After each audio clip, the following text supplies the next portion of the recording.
নমস্কার, পুনরায় আপনাদের সামনে ডক্টর পণ্ডিত আচার্য মিঠুন শাস্ত্রী বঘরি তারাবীয়।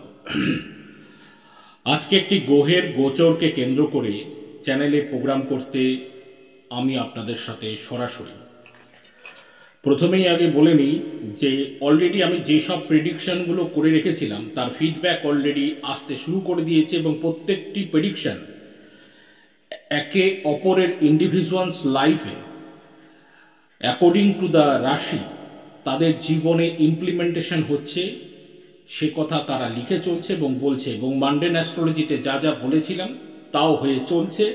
বিভিন্ন জায়গায় আগুন লাগা থেকে ট্রেন অ্যাক্সিডেন্ট থেকে বিভিন্ন কিছু এবং ভূমিকম্প পর্যন্ত রিসেন্ট টাইমে হয়ে গেল, সেটাও আপনারা অলরেডি জানেন। এইবার যেই গোচরটাকে কেন্দ্র করে বলবো সেটা হলো শুক্র গ্রহ যা ভেনাস, যা মীন রাশিতে 2024 সালেই মীন রাশিতে 31 তারিখে, মার্চ মাসের 31 তারিখে মীন রাশিতে শুক্র গ্রহ প্রবেশ করতে চলেছে, যা 25শে এপ্রিল 2024 পর্যন্ত থাকবে। এবার তারই মধ্যে আগে বলে নিই, প্রথমত এই মীন রাশিতে শুক্র যখনই যাবে তখন শুক্র গ্রহ তুঙ্গস্থ হয়ে যায়, মানে exalted. Venus is getting exalted on the 31st March. কিন্তু এখানে তুঙ্গস্থ হওয়ার বেনিফিট যতটুকু পাওয়ার তা তো পাবেন, কিন্তু তারই মধ্যে আবার 8ই মার্চ মানে 8ই এপ্রিল রয়েছে সোলার ইক্লিপস মানে সূর্যগ্রহণ, এবং সেটাও আবার মীন রাশিতে। এবং তাছাড়াও নববাংশের কিছু ডিগ্রি অনুসারে সেখানেও কিছু প্যারামিটারে নেগেটিভ ইনফ্লুয়েন্স দেখা যাচ্ছে।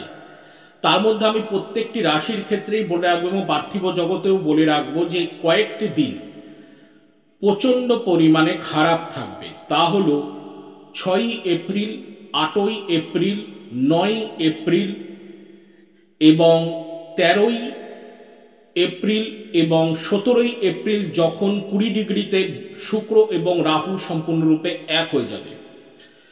তাহলে 6, 8, 9, 13, 17 এবং তার পরবর্তীতে 24 এবং 25 তারিখে শুক্র গণ্ডান্ত জোনে থাকবে, যেখানে মার্কারি মানে বুধ রেট্রোগেট অবস্থায় থাকবে, অর্থাৎ গণ্ডান্ত মানে হচ্ছে রেবতী নক্ষত্রে চলে আসবে।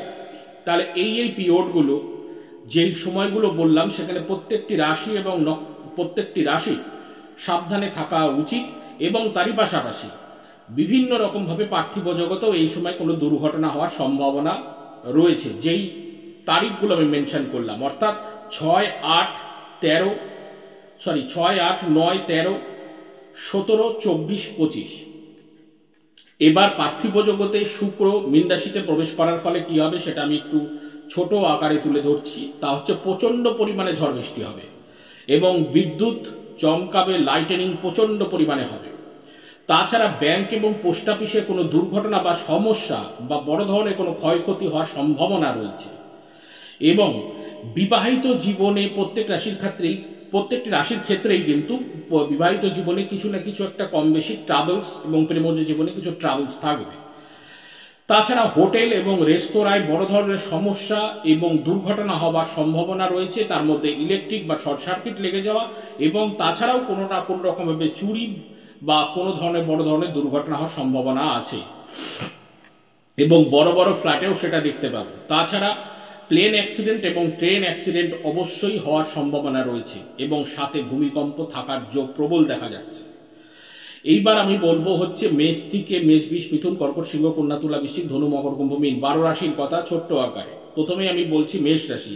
প্রত্যেকেই কিন্তু ওই তারিখগুলো মনে রাখবেন, ওই তারিখগুলো কিন্তু খুব ইম্পর্টেন্ট। ওই তারিখ কিন্তু শুভ নয়, ওই তারিখের মধ্যে কিছু অশুভ কিছু ইন্ডিকেশন দিচ্ছে গ্রহের কম্বিনেশন অনুসারে। মেষ রাশির ক্ষেত্রে বলবো, মেষ রাশির ক্ষেত্রে প্রথমত আগে বলে নিই, অর্থপ্রাপ্তির ব্যাপার যেরকম আছে, লাক্সারি লাইফের ব্যাপার আছে, পাবে সে, এবং মেটেরিয়াল কমফোর্ট সে পাবে নিশ্চিন্তে, এবং মিউজিক, ডান্স এইসবের মধ্যে সে যাবে, এবং ট্র্যাভেল হওয়ার যোগাযোগ তার তো আসবে, এবং এ বিষয়ে কোনো সন্দেহ নেই। কিন্তু পায়ের কোনো না কোনো একটা ছোট্ট করে সমস্যা এবং চোখের কোনো সমস্যা হওয়ার সম্ভাবনা থাকবে, এবং কোনো না কোনোভাবে অর্থ এক্সপেন্ডও করতে হতে পারে, অর্থ ক্ষয় হওয়ার সম্ভাবনা রয়েছে। কারণ 12th হাউসে অর্থ ক্ষয়ের যে জায়গাটাকে ইন্ডিকেশন দিচ্ছে সেটা তো একাধারে পজিটিভ, কিন্তু একাধারে কাজ ওখানে দু ধরনের কাজকে বোঝায়, কোনো হসপিটাল, পুলিশ কোর্ট কাচারি, অথবা কোনো রকম ভাবে কোনো আশ্রমে দান, অথবা কোনো রকম ভাবে কোনো মৃত ব্যক্তির উদ্দেশ্যে কোনো কাজ বা ক্রিয়াকর্মের উদ্দেশ্যে টাকা স্পেন্ড করা, এরকম কিছু ব্যাপারও কিন্তু হওয়ার সম্ভাবনা রয়েছে ওই পিরিয়ডে। এবং বিশ্বরাশিতে এবার চলে আসি। বিশ্বরাশির ক্ষেত্রে বলবো যে মেটেরিয়াল গেন পাবে, মানে কিছু নতুন জিনিসপত্র তার হবে, সাজাগোজার জিনিসপত্র, জামা কাপড় কিছু জিনিস হবে, কিন্তু শরীর স্বাস্থ্য নিয়ে বিশেষ সমস্যার একটু সম্ভাবনা রয়েছে। এবং পায়ের দিকে, বিশেষ করে থোড়ার দিকে বলবো, থোড়ার নিচের অংশেও, হাঁটুর নিচের অংশেও, এবং মায়ের শরীর নিয়ে বড় সমস্যার কারণ হওয়ার সম্ভাবনা রয়েছে। এবং তারই সাথে বিশ্বরাশির ক্ষেত্রে বলবো একটু টাকা ইনভেস্টমেন্ট করার আগে বা টাকা কোথাও দেওয়ার আগে একটু দেখে নিয়ে দেওয়া উচিত, নাছাড়া টাকা কিছু মিসইউজ হতে পারে। মিথুন রাশির ক্ষেত্রে বলবো কিছু কর্মজগতে নতুন কিছু পরিবর্তন বা কর্মজগৎকে নিয়ে নতুন ট্রিপ বা নতুন কোনো ভ্রমণ হওয়ার সম্ভাবনা আছে। কলিগসদের নিয়ে প্রচণ্ডভাবে একটা সমবেত বা আলোচনায় একটা দারুণ দিন কাটানোর মতো একটা পরিস্থিতি আসবে, কিন্তু তারই পিছে কিন্তু কোনো না কোনো শত্রু কিন্তু অ্যারাইভাল, অবশ্যই শত্রু আসবে যে কোনো না কোনোভাবে সমস্যা তৈরি করার চেষ্টা করবে। কর্কট রাশির ক্ষেত্রে বলবো কোনো দূরে কোথাও যাবার কোনো যোগ অলরেডি তৈরি হচ্ছে, ভ্রমণ রয়েছে, ধর্মীয় কাজ বা ধর্মীয় কোনো যাত্রা হওয়ার সম্ভাবনা রয়েছে। এবং পাশাপাশি পিতার শরীর স্বাস্থ্যের দিকে বিশেষ নজর রাখা দরকার, এবং বিশেষ করে 8 তারিখে যেদিন গ্রহণ হবে সেদিনটা বিশেষ করে নিজেকেও হেলথটাকে সাবধানে রাখার ব্যাপার রয়েছে। সিংহ রাশির ক্ষেত্রে বলবো গুড টাইম, কিছু কিছু জিনিস খুব ভালো পাবে, যেগুলো আনআর্নড মানি, যেই টাকাগুলো আটকে গেছিল, যে টাকাগুলো পাচ্ছিল না, হঠাৎ করে পাওয়ার কোনো একটা রাস্তা হবে, বা হঠাৎ করে গুপ্তভাবে কোনো কিছু প্রাপ্তিও হতে পারে, সেটা অর্থ হতে পারে বা কোনো অর্নামেন্টস হতে পারে।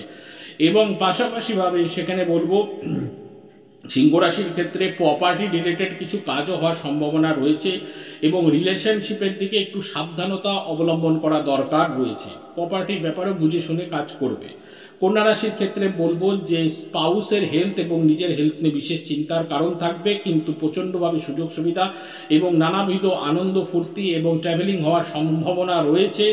এবং বিজনেস পার্টনারের দিকেও বিশেষ করে নজর রাখা দরকার, এবং যেহেতু 8 তারিখটা গ্রহণ রয়েছে, সোলার এক্লিপস রয়েছে, তাও সেই দিনটা পার্টিকুলার একটু সাবধানে থাকার ব্যাপার রয়েছে। কন্যা রাশির পর তুলা রাশি বলছি। তুলা রাশির ক্ষেত্রে এখন কিছু লোন পাবে এবং লোন শোধ করার মতো ব্যবস্থা দুটোই হবে, কিন্তু কিছু চ্যালেঞ্জিং কন্ডিশন আসবে, এবং তারই পাশাপাশি শরীর নিয়ে প্রচণ্ড সমস্যা হবে, বিশেষ করে পা এবং পেট, এবং তারই সাথে কোনো রকম ভাবে সন্তানের শরীর স্বাস্থ্য নিয়েও চ্যালেঞ্জিং কন্ডিশন থাকবে।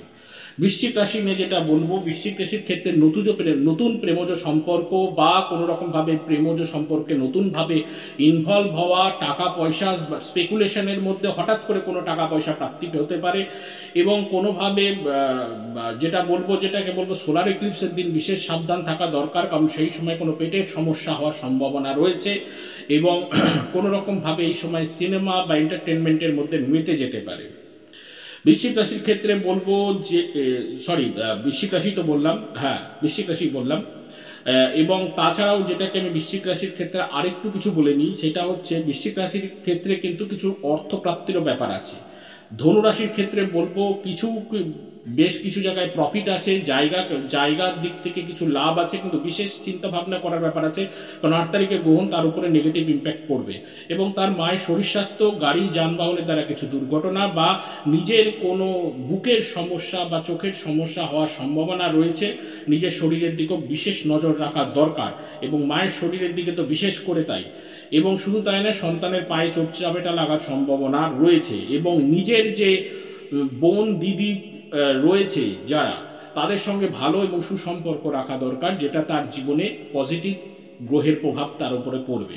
কুম্ভ রাশির ক্ষেত্রে বলবো সেটা হচ্ছে ম্যারেজ লাইফে, বিবাহিত জীবনে কিছু না কিছু ট্রাভেলস এই সময় দেখা যাবে। স্ত্রীর শরীর স্বাস্থ্য বা স্বামীর শরীর স্বাস্থ্য বিশেষ কিছু চিন্তার কারণ, গাইনোলজিক্যাল কিছু ইস্যু হওয়ার সম্ভাবনা আছে, ইউরিন নিয়ে কিছু প্রবলেম হওয়ার সম্ভাবনা আছে, এবং শরীরে দাঁতের কিছু জায়গায় ব্যথা বা প্রবলেম বা দাঁত নিয়ে বেশ কিছু সমস্যা হতে পারে এই সময়, এবং তারই কাছে এই সময় কিছু জামা কাপড় নতুন কেনা এবং কিছু অর্নামেন্টস কেনা এরকম ব্যাপারও সুযোগ সুবিধা পাবে, এবং বেশ কিছু টাকা পয়সাও তার হাতে আসবে। এবং তার বোন বা দিদি যাই থাকুক না কেন, বা দাদা বা ভাই যাই থাকুক, তাদের সঙ্গে ভালো সুসম্পর্ক বজায় রাখা দরকার, যেটা রাখলে গ্রহের পজিটিভ প্রভাব তার উপরে অবশ্যই সে ফিল করবে। মীন রাশির ক্ষেত্রে বলবো বিভিন্ন দিক থেকে পজিটিভ ব্যাপার তো রয়েছে। ক্রিয়েটিভিটির ক্ষেত্রে প্রচণ্ড সাফল্য রয়েছে, এবং তাছাড়া আর্টিস্টিক নেচার বা আর্টিস্টিক ম্যানারের উপর যারা রয়েছে তাদের বিশেষ ভালো রেজাল্ট রয়েছে। এবং তারই পাশে শরীর স্বাস্থ্য নিয়ে একটু চিন্তার কারণ হবে, কারণ 8ই এপ্রিলে অলরেডি আমাদের সোলার এক্লিপস আছে, সেটার নেগেটিভ একটু এফেক্ট আছে, সেখানে চোখের যন্ত্রণা বা মাথার সমস্যা এরকম কিছু হতে পারে। তাছাড়া বিভিন্ন রাশিকে বিভিন্নভাবে রেমেডিস করা দরকার এই পরিস্থিতিতে। তো এই হলো মেষ থেকে মীন রাশির সমস্ত ছোট্ট আকারে স্ন্যাপশট প্রেডিকশন। লগ্ন থেকে আপনারা ফিজিক্যাল স্ট্যাটাস, রাশি থেকে আপনারা মেন্টাল স্ট্যাটাস ফলো করবেন। তারই সাথে একটা কথা জুড়ে দিই, ফিল্ম ইন্ডাস্ট্রিতে এবং সিরিয়ালে যারা যেভাবে এই সময় জড়িত আছে, হঠাৎ করে কিছু পুরস্কার বা অ্যাওয়ার্ড বা রিওয়ার্ড এরা দুভাবেই পেতে পারে। কিন্তু এই সময় কিছু গানের কোনো সিঙ্গার, আমরা কোনো গানের কোনো সিঙ্গারের দুর্ঘটনার খবর, বা কোনো সিনেমার আর্টিস্টের বা সিরিয়াল আর্টিস্টের কোনো দুর্ঘটনার খবর কিন্তু এই সময় ঘটার সম্ভাবনা রয়েছে। ওই জন্য বি কশাস, সকলকে সাবধানে থেকে চলা দরকার, কারণ সাবধানতা হাঁটি তো দুর্ঘটনা ঘটি। তো এই জায়গার সেন্টেন্সটা মনে রাখা দরকার। তো আজ হলো এই অবধি। সম্পূর্ণ আকারে আমি শুক্র গ্রহের মীন রাশিতে ট্রানজিট করলাম। দেখুন আপনাদের প্রত্যেকের জীবনে কিভাবে ইন্ডিভিজুয়ালস লাইফে ইমপ্লিমেন্টেশন হচ্ছে। আজ অবধি, আজ আর অন্য কোনো কথা নেই। সকলে ভালো থাকুন, সকলে ভালো থাকতে হবে, কারণ মাঝে পড়াবে। জয় বাবা।